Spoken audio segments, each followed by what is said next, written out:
tá? Isso está mostrando para você a absorção do ferro.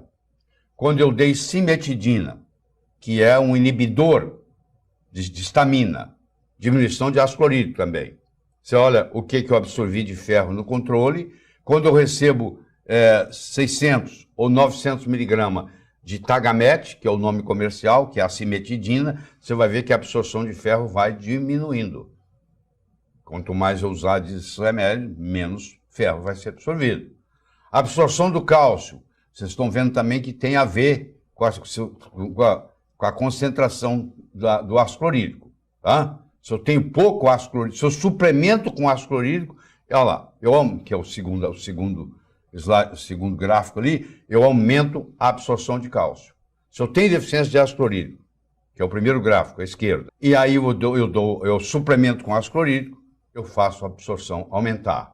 Eu estou tendo aqui deficiência de B12 e gastrite atrófica, quando ela é moderada e quando ela é severa. E está mostrando que quanto mais severa ela for, maior é a deficiência de vitamina B12, que tem, um dia nós vamos estudar a vitamina B12 em detalhe.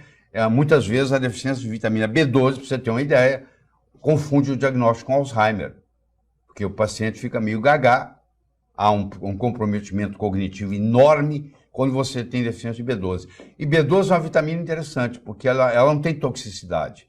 Mesmo que você dê doses cavalares, o excesso vai embora, vai ser eliminado, você não tem nenhum problema. Então, o exjuvante isso aqui também é válido. Ao invés de você ficar fazendo muito exame, você entra com a B12, de preferência, no caso, injetável, e de repente a pessoa melhora as manifestações de gaga que ela estava, e aí você vê a diferença, não era Alzheimer, era deficiência de B12. Isso é bastante comum, tá? Isso aqui é a hidrólise proteica, quando o pH está menos de 2,5, há uma digestão muito melhor, muito maior, do que quando o pH, por exemplo, está acima de 5. pH gástrico, pH do estômago. Quanto mais baixo o pH no estômago, maior digestibilidade. Melhor vai ser a digestão.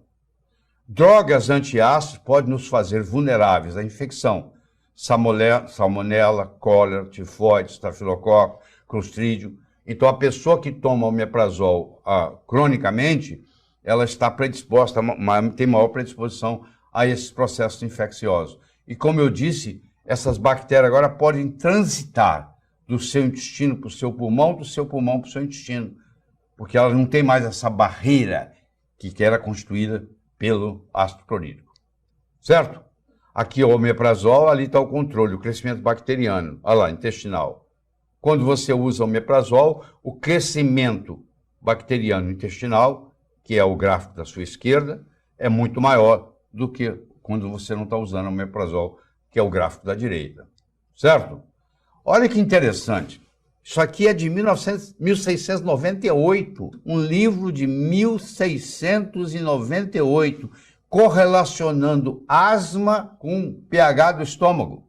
Ó, alto pH estomacal e asma. Olha que interessante. Então, esse paciente que está tomando omeprazol, ele vai desenvolver, a longo prazo, uma predisposição à asma. Isso foi descrito pela primeira vez em 1698. Não é de hoje, a gente sabe disso.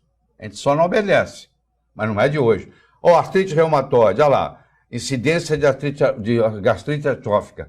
Quando eu tenho gastrite atrófica, eu tenho muito mais artrite reumatoide. Quando eu não tenho gastrite atrófica, eu tenho muito menos, ou é normal, não tem gastrite. Você pode fazer isso com qualquer doença. Isso aqui, por exemplo, é uma rosácea. Essa rosácea, até que se prove o contrário, é deficiência de ácido clorídrico. Então, o paciente que está tomando omeprazol, ele pode até desenvolver esse quadro clínico causado pelo omeprazol. Eu estou batendo nessa tecla omeprazol porque é um dos remédios mais receitados no Brasil e em 99,9999% dos casos, erroneamente. Porque o paciente, na realidade, tem a deficiência e não o excesso de ácido clorídrico estomacal. Certo? O Helicobacter pylori é responsável por mais de 80% das gastrites atróficas. Quer dizer, ele não dá só, ele dá gastrite, mas a gastrite não produz ácido clorídrico.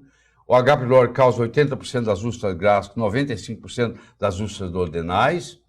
E o H. pylori está relacionado com a incidência de linfoma e adenocarcinoma estomacal. Aumenta o risco em 600%.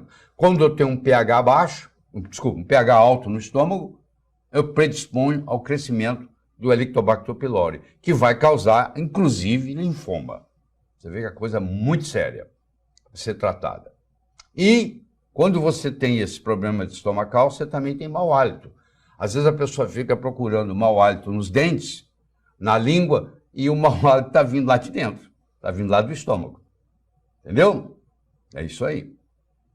O ácido clorídrico, para você entender como é que ele é produzido, ele precisa de iodo, de zinco e de potássio, que são os ingredientes necessários para a produção. Ele precisa da presença de cloreto de sódio, que eu já mostrei lá atrás para você. Ele precisa da presença de água, ele precisa da presença de gás carbônico e ele precisa da vitamina B1, que é a tiamina. Então, se eu quiser aumentar a produção de ácido clorídrico, eu tenho que fornecer toda a matéria-prima.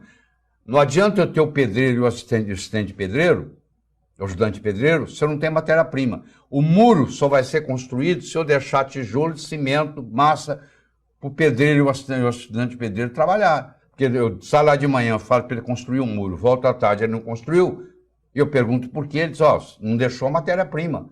Eu preciso de tijolo, eu preciso de massa, eu preciso de cimento, eu preciso de água.